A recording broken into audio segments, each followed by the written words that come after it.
الحمد لله رب العالمين والصلاة والسلام على رسوله الكريم اما بعد فاعوذ بالله من الشيطان الرجيم بسم اللہ الرحمن الرحیم.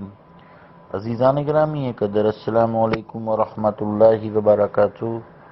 اللہ تعالیٰ کے فضل و کرم سے جو نبی مکرم صلی اللہ تعالیٰ علیہ وآلہ وسلم نے ہمیں آداب جنگ تعلیم فرمائے ہیں وہ کل پورے ہوئے. آئیے آج مارکہ موتا، غزوہ موتا کرتے ہیں، اس کی یاد دہانی کرتے ہیں، اس دور میں جاتے ہیں. عزیزان گرامی قدر، جب یہ لشکر اسلام شام کے ایک ضلع بلقا میں پہنچا تو ان کا آمنا سامنا ہرکل کے رومی لشکر سے ہوا. عرب قبائل نے جو لشکر جمع کیا تھا وہ ضلع بلقا کے مشارف نامی قصبہ میں خیمہ زن تھا. مسلمان مشارف سے ہٹ کر موتا نامی گاؤں کے قریب پہنچ گئے. آخر یہی جگہ میدان جنگ بنی. مسلمانوں نے اپنی صف بندی کی.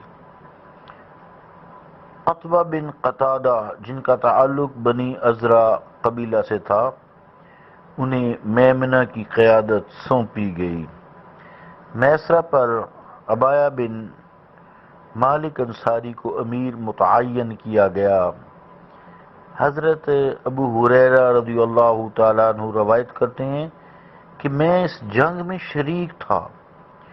میں نے جب دشمن کی سج دھج، جنگی ساز و سامان کے انبار دیکھے اور ان کی بے شمار فوج کو دیکھا تو میری آنکھیں چندھا گئیں. میری سراسیمگی کی یہ حالت دیکھ کر ثابت بن ارقم رضی اللہ تعالیٰ عنہ نے کہا، اے ابو ہریرہ، شاید تم دشمن کی کثیر تعداد کو دیکھ کر پریشان ہو گئے ہو. میں نے کہا ہاں. ثابت رضی اللہ تعالیٰ عنہ نے کہا، تم نے ہمارے ساتھ جنگ بدر میں شرکت نہیں کی. دشمن کی تعداد اس وقت بھی ہم سے 3 گنا تھی. سنو،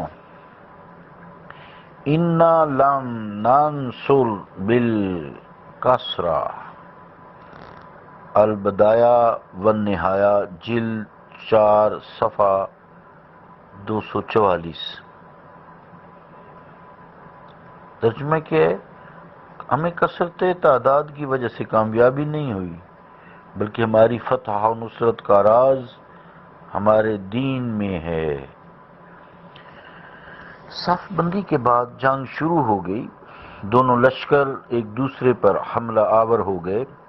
رسول معظم صلی اللہ علیہ وآلہ وسلم کا علم حضرت زید بن حارثہ رضی اللہ تعالیٰ عنہ بلند کیے ہوئے تھے اور آپ کی شمشیر صاعقۃ الموت بن کر دشمن کی صفوں پر قیامت برپا کر رہی تھی اور انہیں موت کے گھاٹ اتار رہی تھی. اب کافی دیر تک دادے شجاعت دیتے رہے اور دشمن کی صفوں کو تہس نہس کرتے رہے. آخر کار ایک دشمن نے اپنا نیزہ ان کے سینہ میں کھونپ دیا. اس طرح آپ کا سر تاج شہادت سے سرفراز ہوا.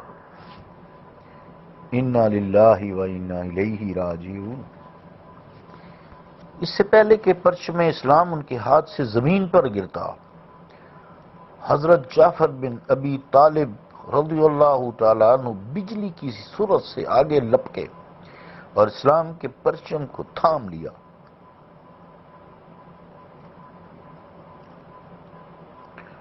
آپ سرخ رنگ کے گھوڑے پر سوار تھے. آپ نے محسوس کیا کہ گھوڑے پر سوار ہو کر دشمن پر حملہ کرنے کا لطف نہیں آ رہا، تو آپ نے اپنے گھوڑے کی پشت سے چھلانگ لگا دی اور اپنی تلوار سے گھوڑے کی کونچیں کاٹ دیں، جس کی ایک وجہ تو یہ بیان کی گئی ہے کہ انہیں اندیشہ تھا کہ ان کے شہید ہونے کے بعد ان کا گھوڑا کفار کے کام نہ آئے، اور یہ بھی ہو سکتی ہے کہ جنگ کے حالات کتنے ہی سنگین ہوں، یہاں سے فرار کا تصور تک بھی دل میں پیدا نہ ہو۔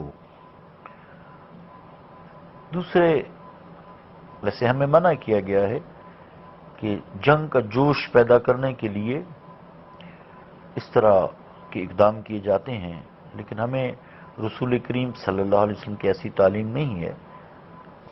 آپ نے اسلام کے جھنڈے کو مضبوطی سے تھام لیا اور دشمن پر تابڑ توڑ حملے شروع کر دیے، اور اپنی بے نظیر شجاعت سے دشمن کے چھکے چھڑا دیے۔ ایک کافر نے آپ کے دائیں بازو یا ہاتھ پر تلوار کا وار کیا، جس میں آپ نے پرچم اسلام تھاما ہوا تھا۔ تلوار کے وار سے آپ کا دائیں بازو یا ہاتھ کٹ کر دور جا گرا، لیکن آپ نے جھنڈے کو فوراً بائیں ہاتھ میں پکڑ لیا۔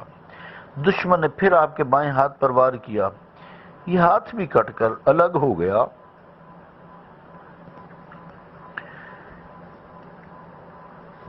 اس ہاشمی شیر نے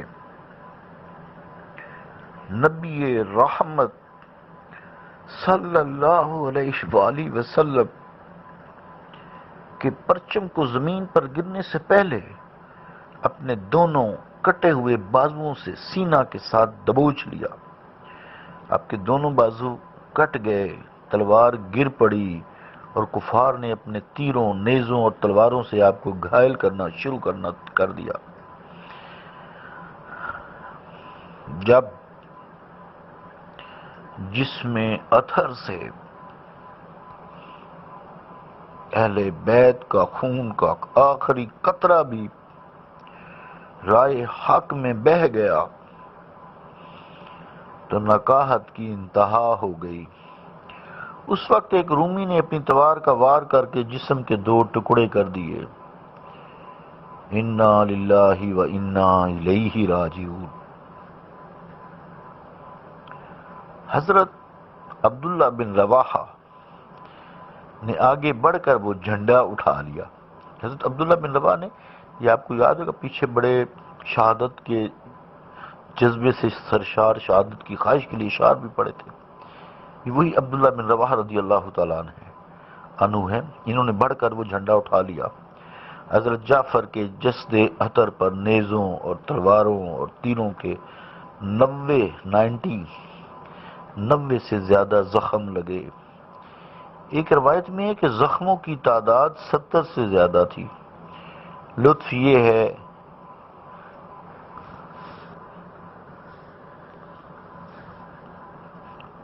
مزے کی بات یہ ہے کہ کوئی زخم پشت پر نہیں تھا۔ ہاشمی شیر ہے نا، اہل بیت سے ہیں، بھاگا نہیں کرتے۔ سارے زخم چہرے اور سینہ پر تھے۔ شہادت کے وقت آپ کی عمر مبارک 31 سال تھی، 31 ایئرز۔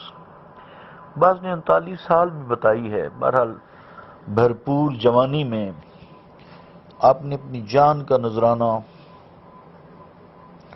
اپنے خالق رب العزت کے نام کو بلند کرنے کے لیے بصد خلوص پیش کر دیا۔ آپ جب کلمہ حق کو بلند کرنے کے لیے جان کی بازی لگا کر کفار سے برسر پیکار تھے، اس وقت یہ رجز آپ کی زبان پر تھا۔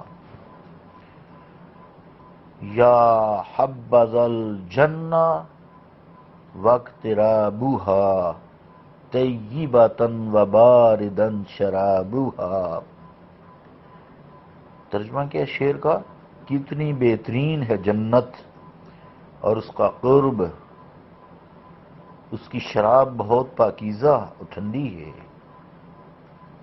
والروم ردم قد دنا عذابوہا علی اذ لاقیتها درابوہا۔ ترجمہ کیا ہے شعر کا؟ روم تباہ ہو گیا اور اس کا عذاب قریب آ گیا، مجھ پر لازم ہے کہ جب میں اس سے ملاقات کروں تو اس سے جنگ کروں۔ عزیزان گرامی، قدر وقت ہوا، البتہ حضرت عبداللہ بن رواحہ نے آگے بڑھ کر حسب ارشاد نبوی وہ جھنڈا تھام لیا۔ آگے انشاءاللہ کل کریں گے اس جنگ کا حال۔ وما علینا الا البلاغ۔